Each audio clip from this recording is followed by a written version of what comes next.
안녕하세요. 방금 소개받은 상명대학교 윤지원 교수입니다.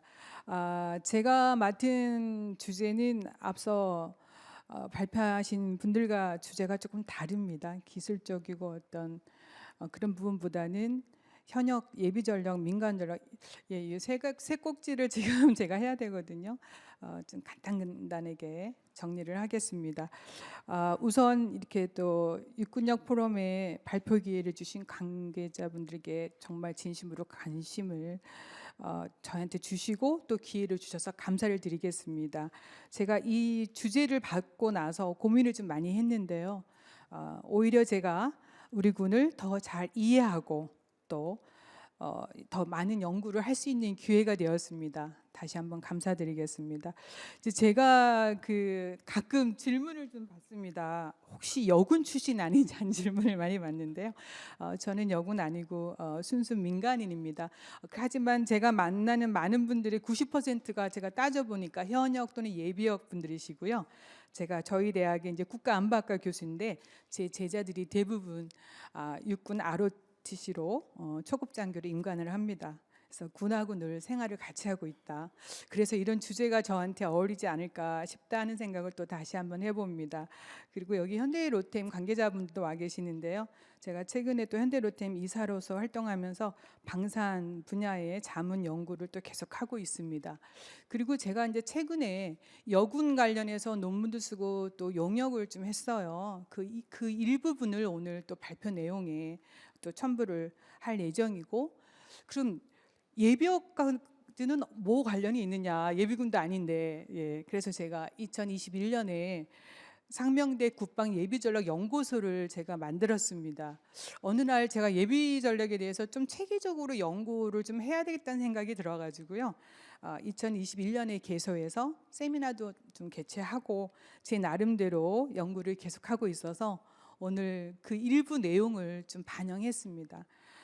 그리고 또 민간 자원 인력 활용 부분에 대해서는 사실 저보다도 여기 계신 분들이 더 전문가이시고 지금 또 육군에서 직접 연구도 하고 계시고 또 예비역이지만 국방부에서 이 분야에 대해서 고민을 많이 하고 계시고 또 실질적으로 연구하시는 많은 분들이 계시기 때문에 제가 오늘 맡은 역할은 시간도 제한되기 때문에 주요 의제에 대해서 진단 그리고 어떤 과제에 대해서 조금 언급해드리고 앞으로의 방안에 대해서 제가 생각하는 부분을 말씀을 드리면서 제 발표를 마치겠습니다.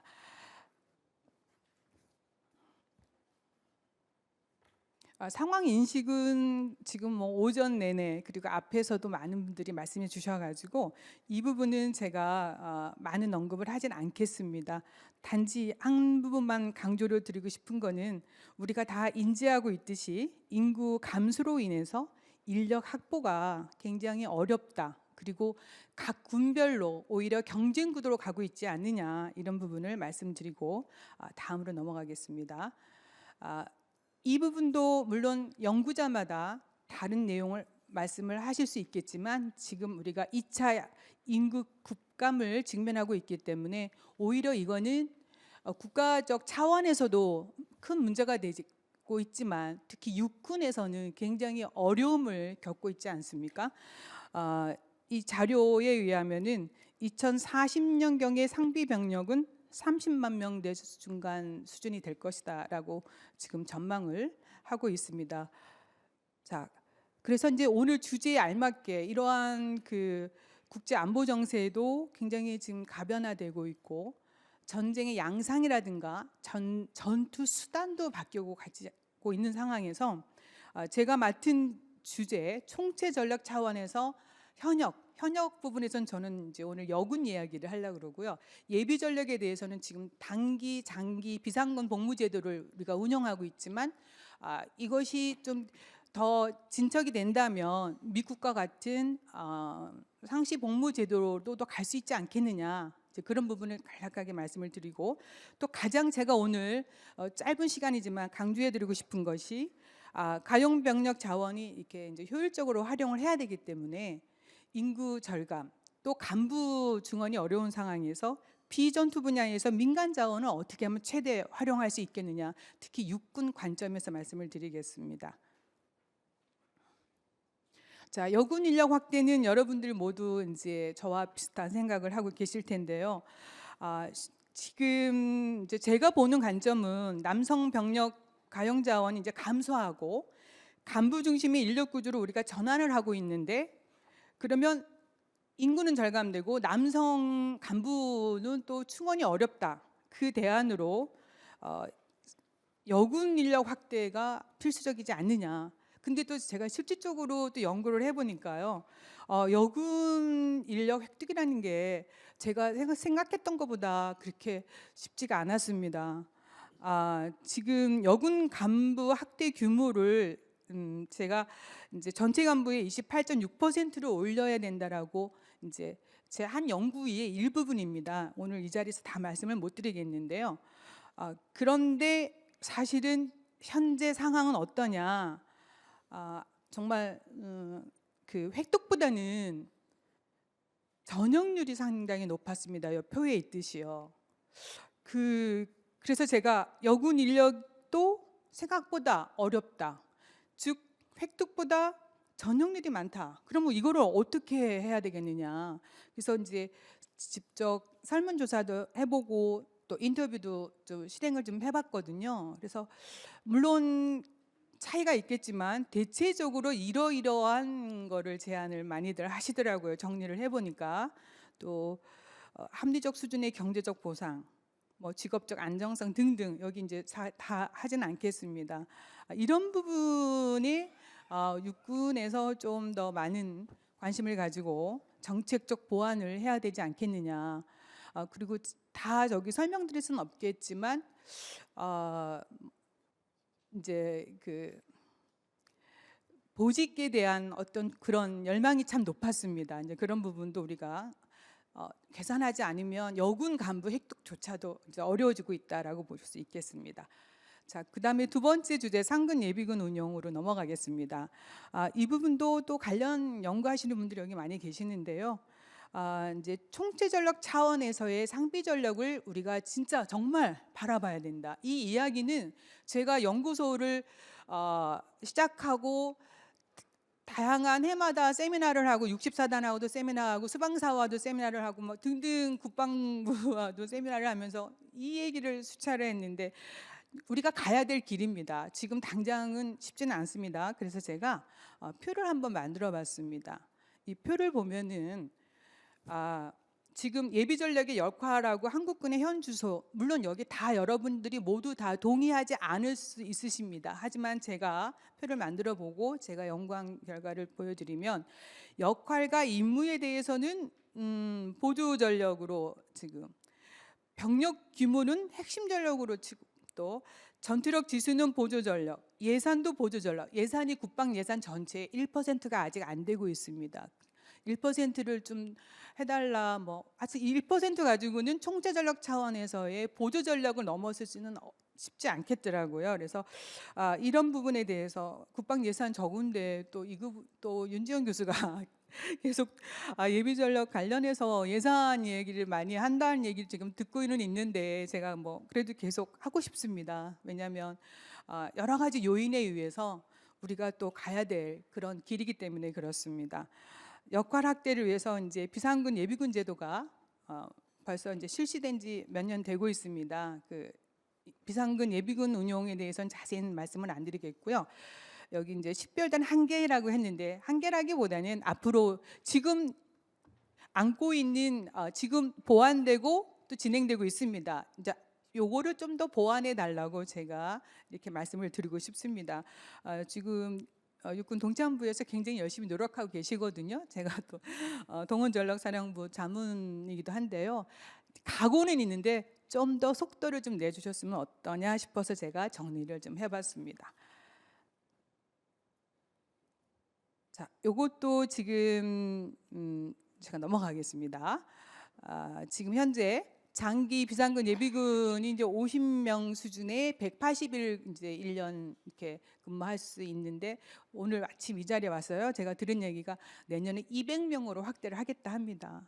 그만큼 또 제도가 보완이 되고, 또 장기 비상군 예비군 제도가 미국에서 하고 있는 또 상근 예비군 제도와 또 별 차이는 사실은 없습니다. 근데 우리 한국형 그러한 예비군 제도로 발전되어 나가고 있다는 말씀을 드리겠습니다. 자, 이제 민간 자원 활용 부분으로 넘어가겠습니다. 지금 저희가 안고 있는 큰 어려움 중에 하나가 병력 자원이 감소한 상황에서 상비 전력을 극대화하기 위해서 현역 자원을 꼭 필요한 전투 임무에 직결되는 직위에 운영을 해야 된다. 그러면 어떻게 해야 되냐? 이를 위해서 비전투직이나 업무 과감하게 민간으로 전환하는 정책이 필요하다는 말씀을 제가 드리고 싶습니다. 제 자료에는 없지만 미국은 이미 베트남 전쟁 이후에 국방 예산 절감 그리고 91년 걸프 전쟁 당시에 군수 지원에 많은 어려움이 있었습니다. 그래서 이런 거를 해결하기 위해서 이미 90년대 초반에 민간 인력 서비스 제공 업체와 계약을 해서 이렇게 일찍 시작을 했죠. 또 영국도 제가 자료를 찾아보니까 80년대 이미 정부 혁신의 일부분으로서 넥스트 스텝 프로그램이라는 걸 개발해서 전투 임무와 직결되는 직위에 꼭 필요한 인력을 쓰고 그렇지 않은 인력들을 과감하게 민간 자원으로 전환을 했습니다. 독일은 1990년 동서독 통일 이후에 과감하게 또 시도해서 지금까지 제대로 운영하고 있고, 또 우리와 여건이 비슷한 그런 나라 이스라엘 있지 않습니까? 이스라엘 같은 경우는 우리와 여건이 그러니까 인구 절감 때문에 시작을 했고, 또 주변국의 안보 위협이 또 심각하기 때문에 또 이러한 민간 자원 활용으로 일찍 전환을 했습니다. 자, 그러면 우리나라는 그럼 이 노력을 어떻게 해왔냐? 요거는 그냥 자료로 대체를 하겠습니다. 국방부에서 국방개혁 기본계획에서 병력 감축 일환으로 이미 시작을 했습니다. 2012년에도 했고요. 계속 이렇게 민간 자원을 국방 경영 효율화 측면입니다. 그러니까 어떠한 목표를 가지고 하느냐인데 이제는 국방 경영 효율화 측면에서만 바라볼 수 없다는 얘기를 제가 오늘 드리고 싶은 얘기입니다. 그리고 병역 문화 개선의 한 일부분, 이건 아니라는 거죠. 과감한 정책 전환이 필요하다. 정말 민간 자원을 우리 군이 어떻게 활용할 것이에 대한 어떤 패러다임 전환을 가져오는 시기가 이제 정말 접근해 있다라고 말씀을 드리겠습니다. 이것도 우리 군이 해왔던 그런 부분을 제가 정리를 했습니다. 요거는 참고해 주시고요. 그럼 국방부 외에 다른 정부 부처는 어떻게 민간 위탁을 활용했는지 이 부분도 제가 요걸 정리를 해놨으니까요. 자료로 참고해 주시는데, 국방부는 어떠냐? 국방부는 사실은 그렇게 많지는 않았습니다. 그래서 제가 이제 오늘 이 부분에 대해서 좀 더 많은 말씀을 드리고 싶어서 자료를 준비했습니다. 지금 타 정부 부처와 지자체 민간 활용 실태를 보시면 맨 마지막에 국방부는 카이다, 국방전직교육원, 전쟁기념사업회 이 정도가 지금 있습니다. 그래서 이거 외에 더 필요하다 이런 얘기를 제가 오늘 말씀을 드리는 겁니다. 자, 그러면 어떻게 할 것이냐? 민간 자원 활용을 하기 위해서 구체적인 목표가 뭐냐? 어떻게 선결과제가 무엇이고 어떻게 접근할 것이냐? 민간 자원 활용 목적을 명확히 해야 되겠습니다. 국방 효율화, 어떤 민원 제기 또는 군무원을 더 확충한다. 이거를 넘어서는 새로운 제도, 또 규정, 법이 필요하다는 말씀을 드리고 싶습니다. 그래서 국가적 차원에서는 물론 여타 국가들, 아까 미국이나 영국, 독일, 이스라엘 말씀을 드렸는데요. 국방 예산 절감, 그리고 동시에 인구 국감도 많은 영향을 미칩니다. 민간 자원을 활용하는데 그럼 PMC 얘기를 하냐 이런 얘기도 할 수 있겠지만, 저는 그걸 넘어서야 된다는 얘기를 지금 말씀을 드립니다. 용병 얘기를 하는 것도 아니고요. 국가 차원에서 이제 경제적 선순환 구조를 군은 인력이 절감되기 때문에 군사력은 계속 강화해야 됩니다. 군사력 강화를 하면서 또 민간 기업이 또 국방 예산을 통해서 고용을 창출하고 또 수익을 창출해서 그것이 또 우리 군에 도움이 되는 전투력 향상에 기여할 수 있는 선순환 구조를 좀 만들어 나가자는 겁니다. 그래서 선결과제 고려 사항에서는 군이 직접 해야 할 거, 또 할 수 없거나 해서는 안 되는 거를 식별해야 됩니다. 어디까지 그럼 민간 자원을 활용할 것인가에 대해서 이제 정확히 명시를 해야 되겠죠. 전투 임무와 직결되는 분야이냐, 사회에서 적용하는 표준이 있는가 등등. 그리고 훈련장 뭐 여기 보면은 시설, 유지 관리, 단순 장비, 물자 저장 관리, 환경 참 많습니다. 이런 부분에 대해서 이제 식별을 해야 되겠습니다. 그리고 반드시 전평시 연계 분야의 전시 활용 방안 강구가 기본이 돼야 되겠습니다.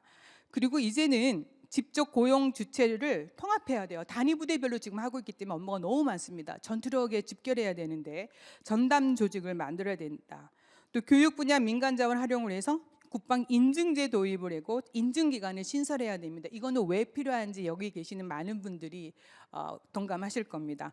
그리고 군부대 경계 분야 특수경비 업체 활용 근거 마련 등등 정말 해야 될 일이 상당히 많습니다. 자, 그렇다면은 전략적 접근이 굉장히 중요합니다. 이 모든 일을 우리가 다 한꺼번에 할 수가 없기 때문에 우선 역시 방향이 중요한데요. 민간 자원 활용의 총체 전략 개념을 역시 도입을 해야 되겠습니다. 국가 총력전 수행 실체화를 실현하기 위해서 할 거와 안 할 거 구별하고 전략적 접근을 해야 되겠는데요. 우선 상兵 병력 감축 당연히 우리 대비해야 되겠죠. 그리고 억제력과 방위 충분성 확보를 위해서 범정부 차원의 지원 체계 마련이 필요합니다. 예를 들면 대통령실의 국방혁신위원회 여기서 논의를 해야 되고 소요 예산 또 법 제도 개선을 좀 지원해 주셔야 됩니다. 행정 부분에 입법 부분에 대해서는 또 여기 읽어보시면 되시겠고요. 그래서 이제 민간 인력 활용해서 민간 업체 활용으로 이제 좀 전환이 필요하다. 그리고 마지막 다 제가 언급하지는 않겠습니다. 국방 경영 개념으로 전환하고 민간업체 계약 또 사업관리 통합 전담 조직 제가 이제 오늘 강조하고 싶은 거는 이런 많은 일을 하기 위해서는 전담 조직 설립 추진이 필요하다는 말씀을 드리겠습니다. 우리가 이제 한 가지 예를 들면은 전투 수행 능력은 그대로 유지하면서 또 국방 서비스 질적 향상은 유지돼야 되지 않겠습니까? 또 민간에 발달된 기술을 또 유입해서 국방 경영에 또 활용하는 선순환 구조.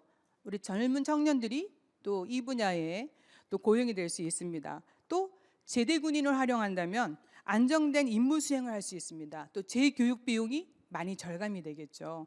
아마 많은 분들이 제 얘기에 공감하실 겁니다. 그리고 숙련된 직무 역량 활용 효과가 있다고 보겠습니다. 자, 이제 정리하겠습니다. 많은 분들이 이 분야에 대해서 연구 많이 해오셨는데요. 저는 그 연구를 조금 정리를 해왔을 뿐이라고 저는 생각합니다. 앞으로 한국형 민간 자원 활용 운영 확대를 위해서는 사회적 인식이 정말 중요하겠더라고요.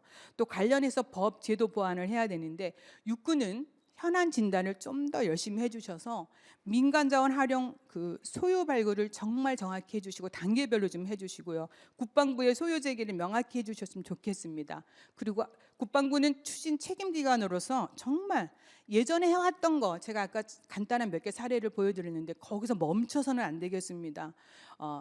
적극적인 행정 정책 추진을 위해서 전담 조직을 좀 만들어 주시고 TF도 구성해 주십시오. 이건 정말 새로운 블루 오션 그런 영역이라고 저는 보고 있습니다.